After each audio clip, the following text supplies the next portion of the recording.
Le dernier jour d'un condamné, chapitre 1. Bicêtre, condamné à mort. Voilà 5 semaines que j'habite avec cette pensée. Toujours seul avec elle, toujours glacé de sa présence, toujours courbé sous son poids. Autrefois, car il me semble qu'il y a plutôt des années que des semaines, j'étais un homme comme un autre homme. Chaque jour, chaque heure, chaque minute avait son idée. Mon esprit jeune et riche était plein de fantaisie.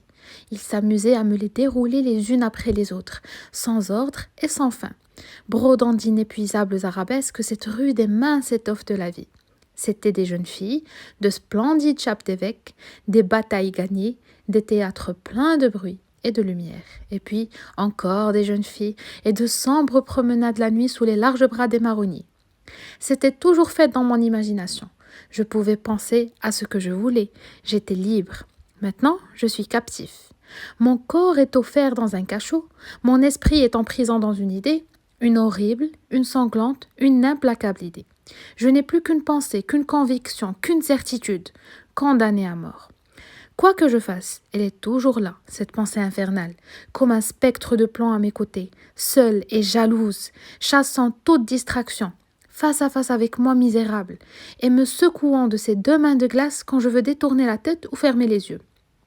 Elle se glisse sous toutes les formes où mon esprit voudrait la fuir, se mêle comme un refrain horrible à toutes les paroles qu'on m'adresse, se colle avec moi aux grilles hideuses de mon cachot, m'obsède éveillée, épie mon sommeil convulsif et reparaît dans mes rêves sous la forme d'un couteau. Je viens de m'éveiller en sursaut, poursuivi par elle et me disant « Ah, ce n'est qu'un rêve !» Eh bien, avant même que mes yeux lourds aient eu le temps de s'entr'ouvrir assez pour voir cette fatale pensée écrite dans l'horrible réalité qui m'entoure, sur la dalle mouillée et suante de ma cellule, dans les rayons pâles de ma lampe de nuit, dans la trame grossière de la toile de mes vêtements, sur la sombre figure du soldat de garde dont la giberne reluit à travers la grille du cachot, il me semble que déjà une voix a murmuré à mon oreille « condamné à mort ».